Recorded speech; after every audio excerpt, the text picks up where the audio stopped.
હવે વાત કરીએ આપણે માહિતી અને સંચાર ટેકનોલોજી તથા તેનું મહત્ત્વ.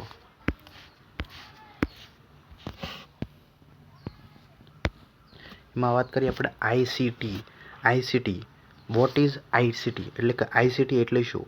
આઈસીટી એટલે માહિતી છે, માહિતીની આપલે સ્ટોર, હેન્ડલ કે ટ્રાન્સમિટ કરવા માટે અદ્યતન સાધનો અને ટેકનોલોજી સંસાધનોનો ઉપયોગ કરવાની ટેકનોલોજી છે. આઈસીટીનું પૂરું નામ છે information and communication technology. ICT information and communication technology માહિતી અને સંચાર તકનીક છે. યુનેસ્કો મુજબ વૈજ્ઞાનિક ટેકનોલોજીકલ અને એન્જિનિયરિંગ વિદ્યાશાખાઓ દ્વારા માણસો અને મશીનો સાથે માહિતીની આપલે કરવા અથવા હેન્ડલ કે ટ્રાન્સમિટ કરવા માટેની તકનીકોને આઈસીટી કહેવામાં આવે છે. આઈસીટીમાં તકનીકી સાધનો અને સંસાધનો એટલે કે કમ્પ્યુટર, ઇન્ટરનેટ, વેબસાઇટ, બ્લોગ્સ અને ઈમેલ, પછી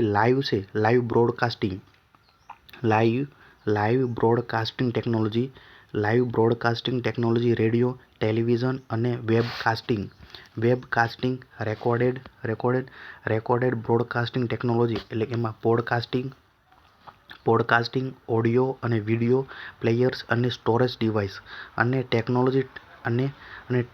ટેલિફોનિક ટેકનોલોજી એટલે કે લેન્ડલાઇન અથવા મોબાઈલ વગેરેનો સમાવેશ થાય છે. આઈસીટી એ આપણા રોજિંદા જીવનને બદલવામાં ઘણું યોગદાન આપ્યું છે, જેમ કે પત્રથી ઈમેલ, માર્કેટ શોપિંગથી ઓનલાઈન શોપિંગ, ક્લાસરૂમ લર્નિંગથી ઈ-લર્નિંગ ઉપરાંત આઈસીટી બેન્કિંગ ક્ષેત્રે ડેબિટ કાર્ડ અથવા credit card, net banking, UPI, QR code payment અને એર અથવા રેલવે ટિકિટ બુકિંગ જેવા ઇલેક્ટ્રોનિક વ્યવહારોમાં પણ વ્યાપક ઉપયોગી થાય છે. ભારત એ વિશ્વમાં ટેલિકોમ્યુનિકેશન અને ઇન્ટરનેટ ઉપયોગકર્તાની સંખ્યાને આધારે બીજા સ્થાન ઉપર છે. ભારતીય ઇન્ફોર્મેશન ટેકનોલોજી અને ઉદ્યોગ એ પ્રત્યક્ષ અથવા પરોક્ષ રીતે સેવા ક્ષેત્રના કાર્યબળમાં નોંધપાત્ર યોગદાન ધરાવે છે અને આ રીતે ભારતમાં મોટા પ્રમાણમાં રોજગાર નિર્માણ કરનાર ઉદ્યોગો પૈકીનો એક છે. હવે વાત કરીએ આપણે સંચાર એટલે શું? એટલે કે વોટ ઇઝ કોમ્યુનિકેશન એટલે શું? બે અથવા બે કરતાં વધુ માધ્યમો વચ્ચે માહિતી કે સંદેશાના આદાન પ્રદાનને સંચાર કહેવામાં આવે છે. આધુનિક સંચાર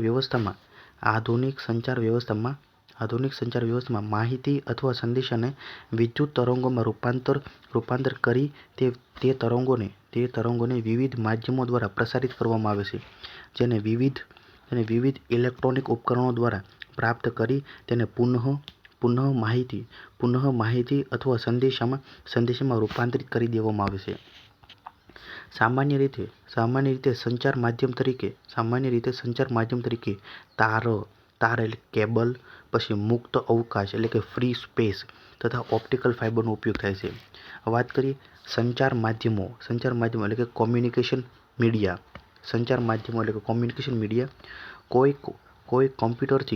કોઈ કોમ્પ્યુટરથી ટર્મિનલ અથવા કોઈ ટર્મિનલથી કમ્પ્યુટર સુધી ડેટાના સંચાર માટે કોઈ માધ્યમની જરૂર હોય છે. આ માધ્યમને કોમ્યુનિકેશન લાઇન અથવા ડેટા લિંક કહે છે.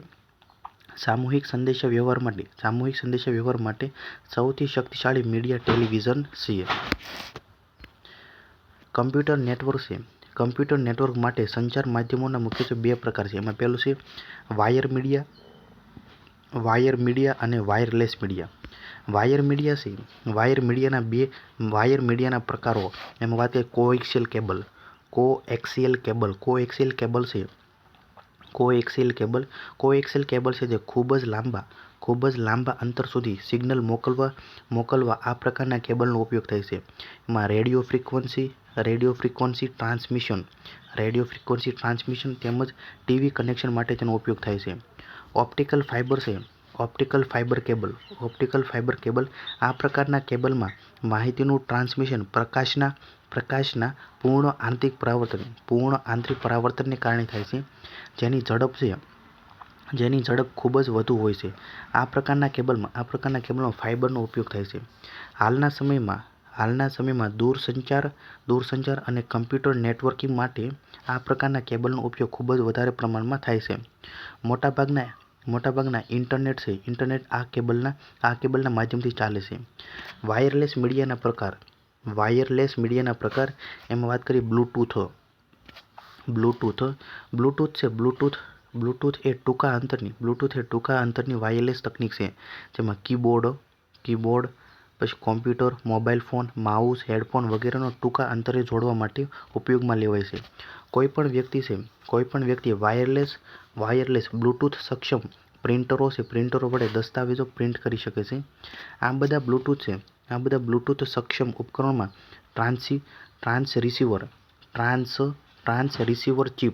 ટ્રાન્સરીસીવર ચિપ હોય છે, જે ડેટા મોકલવા અને પ્રાપ્ત કરવા માટે 2.4 ગીગાહર્ટ્ઝ ફ્રીક્વન્સી બેન્ડનો ઉપયોગ કરે છે. આ ઉપકરણો 10 મીટરની રેન્જમાં 1 થી 2 મેગાબાઇટ્સ પર સેકન્ડની ઝડપ સાથે ડેટા મોકલી શકે છે. વાયરલેસ એમાં LAN એટલે કે લોકલ એરિયા નેટવર્ક. આ વાયરલેસ LAN એ સ્થાનિક ઇન્ટરનેટથી કનેક્ટ થવા માટેની લોકપ્રિય રીત છે. વાયરલેસ LAN એ વાઈ-ફાઈ વપરાશકર્તાઓને નેટવર્ક સાથે જોડાયેલ રાખે છે. વાત કરીએ ટ્રાન્સમિશન તરંગોનું વર્ગીકરણ. રેડિયો તરંગો વાત કરીએ. રેડિયો તરંગોને રેડિયો ફ્રીક્વન્સી પણ કહેવાય છે. જ્યારે રેડિયો ફ્રીક્વન્સી દ્વારા કમ્યુનિકેશન થતું હોય તેને રેડિયો વેવ ટ્રાન્સમિશન કહે છે. રેડિયો તરંગોને આકાશમાં લાંબા અંતર સુધી મોકલી શકાય છે, જેને પ્રસારિત કરવા માટે ટ્રાન્સમીટરનો અને રિસીવ કરવા માટે એન્ટેનાનો એટલે કે રિસીવરનો ઉપયોગ થાય છે. રેડિયો તરંગોને આકાશમાં લાંબા અંતર સુધી મોકલી શકાય છે, જેને પ્રસારિત કરવા માટે ટ્રાન્સમીટરનો અને રિસીવ કરવા માટે એન્ટેના એટલે કે રિસીવરનો ઉપયોગ થાય છે. ફ્રીક્વન્સી રેન્જ 3 કિલોહર્ટ્ઝથી લઈને 1 ગીગાહર્ટ્ઝ. AM અને FM રેડિયો અને કોર્ડલેસ ફોન ટ્રાન્સમિશન માટે રેડિયો તરંગોનો ઉપયોગ કરે છે. તે બધી દિશામાં ગતિ કરે છે અને તે ઘન પદાર્થોની આરપાર પણ પસાર થઈ શકે છે. રેડિયો ફ્રીક્વન્સી ટ્રાન્સમિશનને અવકાશમાં તરતા સેટેલાઇટ સાથે જોડવાથી લાંબા અંતરના અને ઝડપી સેટેલાઇટ કોમ્યુનિકેશન કરી શકે છે. ઉદાહરણ તરીકે દરિયાના જહાજો, વાહનો, વિમાનો અને GPS. માઇક્રો તરંગો એ એક પ્રકારના ઇલેક્ટ્રોમેગ્નેટિક તરંગો છે. માઇક્રો તરંગો જેની ફ્રીક્વન્સી રેન્જ કેટલી છે 1 ગીગાહર્ટ્ઝથી લઈને 300 ગીગાહર્ટ્ઝ છે. તે રેડિયો તરંગો છે. રેડિયો તરંગો કરતાં વધુ ફ્રીક્વન્સી અને ઓછી રેન્જ ધરાવે છે. ઉદાહરણ તરીકે ટીવી બ્રોડકાસ્ટિંગ, સેલ્યુલર નેટવર્ક. તે એક જ દિશામાં એટલે કે યુનિડાયરેક્શનલ ગતિ કરે છે અને તે ઘન પદાર્થોની આરપાર થઈ શકતા નથી. એટલે કે માઇક્રો તરંગો છે તે એક જ દિશામાં ગતિ કરે છે અને તે ઘન પદાર્થોની આરપાર પસાર થઈ શકતા નથી. ઇન્ફ્રારેડ તરંગોનો ઉપયોગ છે ખૂબ જ ટૂંકા અંતરના સંચાર માટે થાય છે. તેનો ઉપયોગ છે TV remote, wireless mouse, keyboard, printer વગેરેમાં થાય છે, જેની ફ્રીક્વન્સી છે 300 ગીગાહર્ટ્ઝથી લઈને 400 ટેરાહર્ટ્ઝ. તે એક જ દિશામાં એટલે કે યુનિડાયરેક્શનલ ગતિ કરે છે અને તે ઘન પદાર્થોની આરપાર પસાર થઈ શકતા નથી. હવે વાત કરીએ આપણે માહિતી સંચાર છે. માહિતી સંચારની વિવિધ પદ્ધતિઓ. માહિતી સંચારની મુખ્યત્વે 3 પદ્ધતિઓ છે: સિમ્પ્લેક્સ, હાફ ડુપ્લેક્સ અને ફૂલ ડુપ્લેક્સ. સિમ્પ્લેક્સ વાત કરીએ તો સિમ્પ્લેક્સ એ આ પદ્ધતિમાં માહિતીને એક જ દિશામાં પ્રસારિત કરવામાં આવે છે, એટલે કે રેડિયો, બ્રોડકાસ્ટિંગ અને ટીવી. હાફ ડુપ્લેક્સ આ પદ્ધતિમાં માહિતીને બંને દિશામાં પ્રસારિત કરી શકાય છે, પરંતુ માહિતીને એક સમયે એક જ દિશામાં પ્રસારિત કરી શકાય છે. એને ઉદાહરણ તરીકે રેડિયો વોકી-ટોકી. ફૂલ ડુપ્લેક્સ આ પદ્ધતિમાં માહિતીને બંને દિશામાં એક સાથે પ્રસારિત કરી શકાય છે, તેમજ માહિતી છે તરત જ મેળવી શકાય છે. ઉદાહરણ તરીકે ટેલિફોન પર વાતચીત કરીએ છીએ. વાત કરીએ આપણે કમ્પ્યુટર એ ઇલેક્ટ્રોનિક મશીન છે જે ડેટા પર પ્રોસેસ કરીને ઇન્ફોર્મેશન તૈયાર કરી આપે છે. તે માહિતીને સંગ્રહિત કરે, શોધી શકે, ક્રમચર ગોઠવી શકે, રકમની ગણતરી કરી શકે અને અન્ય મશીનોને નિયંત્રિત કરી શકે છે. કમ્પ્યુટર શબ્દ લેટિન ભાષાના કોમ્પ્યુટર પરથી ઉતરી આવ્યો છે, જેનો અર્થ ટુ કોમ્પ્યુટ એટલે કે ગણતરી કરવો એવો થાય છે. ગુજરાતીમાં કમ્પ્યુટરને સંગણક કહેવામાં આવે છે. કમ્પ્યુટરને common operating machine purposely used for technological and educational research તરીકે પણ ઓળખવામાં આવે છે. સૌપ્રથમ અબાકસ નામના સાધન જે 10 મણકાવાળાનો ઉપયોગ સાદી ગણતરી કરવામાં થયો હતો. જ્યારે વર્ષ 1690માં લેબનીઝ યંત્રનો ઉપયોગ સરવાળા, બાદબાકી, ગુણાકાર, ભાગાકાર, વર્ગમૂળ અને ઘનમૂળની ગણતરી માટે થયો હતો. વર્ષ 1822માં ચાર્લ્સ બેબેજે ડિફરન્સ એન્જિન અને વર્ષ 1837માં એનાલિટિક એન્જિનની રચના કરી હતી, જે કમ્પ્યુટરના નિર્માણ માટે ઉપયોગી નીવડી હતી. આથી ચાર્લ્સ બેબેજને આધુનિક કમ્પ્યુટરના પિતા તરીકે ઓળખવામાં આવે છે. બાઇનરી નંબર સિસ્ટમનો ઉપયોગ કરીને પંચકાર્ડની મદદથી કમ્પ્યુટર માટેનો સૌપ્રથમ પ્રોગ્રામ અડા અગસ્ટાએ તૈયાર કર્યો હતો. વર્ષ 1946માં સૌપ્રથમ ડિજિટલ કમ્પ્યુટર ENIAC એટલે કે ઇલેક્ટ્રોનિક ન્યુમેરિકલ ઇન્ટિગ્રેટર એન્ડ કમ્પ્યુટરની રચના પ્રેસ્પર એકટ અને જ્હોન ડબલ્યુ મોચલીએ કરી હતી.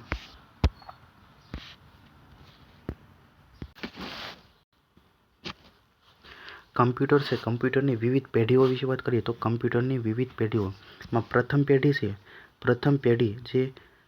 પેઢી છે તે વેક્યુમ ટ્યુબનો ઉપયોગ થયો હતો. એમાં સ્ટોરેજ ડિવાઇસ તરીકે પ્રથમ પેઢીની અંદર મેગ્નેટિક ડ્રમ અને પંચકાર્ડનો ઉપયોગ થયો હતો. પ્રથમ પેઢીની અંદર operating system batch operating system અને પ્રથમ પેઢીની કમ્પ્યુટર ભાષા હતી મશીન લેંગ્વેજ એટલે કે બાઇનરી લેંગ્વેજ 0 અને 1 હતો. પ્રથમ પેઢીનો ઉપયોગ છે વૈજ્ઞાનિકો અને સામાન્ય વ્યાપાર સિસ્ટમ માટે. ઉદાહરણ તરીકે ENIAC, યુનિવેક, પછી માર્ક 1 અને IBM 650. બીજી પેઢીની અંદર ટ્રાન્ઝિસ્ટરનો ઉપયોગ થયો હતો. એમાં બીજી પેઢીની અંદર magnetic core technology storage device તરીકે મેગ્નેટિક કોર ટેકનોલોજીનો ઉપયોગ થયો હતો. અને બીજી પેઢી છે એમાં ઓપરેટિંગ સિસ્ટમ તરીકે મલ્ટીટાસ્કિંગ ટાઈમ શેરિંગ અને ઓપરેટિંગ સિસ્ટમનો ઉપયોગ થયો હતો. બીજી પેઢીની અંદર ભાષા તરીકે એસેમ્બલી લેંગ્વેજનો ઉપયોગ થયો હતો, જે એક પ્રકારની હાઈ લેંગ્વેજ છે. હાઈ લેવલ લેંગ્વેજમાં અલગોલ અને ફોર્ટોનનો ઉપયોગ થયો હતો. બીજી પેઢી છે એમાં ઇજનેરી ડિઝાઇન, પછી ઇન્વેન્ટરી ફાઇલ અપડેશન. ઉદાહરણ તરીકે એમાં IBM 1401, યુનિવેક 3, હનીવેલ 200. ત્રીજી પેઢીની અંદર IC એટલે કે ઇન્ટિગ્રેટેડ સર્કિટનો ઉપયોગ થયો હતો, જે IC છે સિલિકોનની બનેલી છે. ત્રીજી પેઢી છે એની અંદર સંગ્રહ તરીકે મેગ્નેટિક કોરનો ઉપયોગ થયો હતો. ત્રીજી પેઢીની અંદર ટાઈમ શેરિંગ અને મલ્ટી પ્રોગ્રામિંગ ઓપરેટિંગ સિસ્ટમનો ઉપયોગ થયો હતો. ત્રીજી પેઢીની અંદર સી લેંગ્વેજ, ભાષા તરીકે કઈ સી લેંગ્વેજ, પાસ્કલ, બેઝિક અને કોબોલ જેવી હાઈ લેવલ લેંગ્વેજનો ઉપયોગ થયો હતો. ટ્રાન્સલેટર તરીકે કમ્પાઇલર અને ઇન્ટરપ્રિટરનો ઉપયોગ થયો હતો. ત્રીજી પેઢીનો ઉપયોગ છે database management system, online system, reservation system વગેરે. ઉદાહરણ તરીકે NCR 395, IBM 360, IBM 370, બરગ 5700, 6700 અને 7700.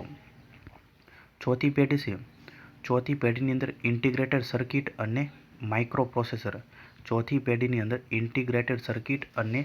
માઇક્રોપ્રોસેસરનો ઉપયોગ થયો હતો. એની અંદર સંગ્રહ ક્ષમતા તરીકે સેમિકન્ડક્ટર મેમરીનો ઉપયોગ થયો હતો. ચોથી પેઢી છે તે ગ્રાફિકલ યુઝર ઇન્ટરફેસ નો ઉપયોગ થયો હતો. ચોથી પેઢીની અંદર ભાષા તરીકે હાઈ લેવલ લેંગ્વેજ અને ડેટાબેઝ SQL એટલે કે સ્ટ્રક્ચર્ડ ક્વેરી લેંગ્વેજનો ઉપયોગ થયો હતો. ચોથી પેઢીની અંદર નો ઉપયોગ છે ઇલેક્ટ્રોનિક ફંડ ટ્રાન્સફર, વ્યવસાયી ઉત્પાદન અને વ્યક્તિગત ઉપયોગ માટે IBM Apple II અને Intel 4004 છે, જે એક પ્રકારનું માઇક્રોપ્રોસેસર છે. પાંચમી પેઢીની અંદર ULSI ultra large scale integration અને સ્કેલ લાર્જ ઇન્ટિગ્રેશન. પાંચમી પેઢીની અંદર ULSI અને SLSI, જે આર્ટિફિશિયલ ઇન્ટેલિજન્સ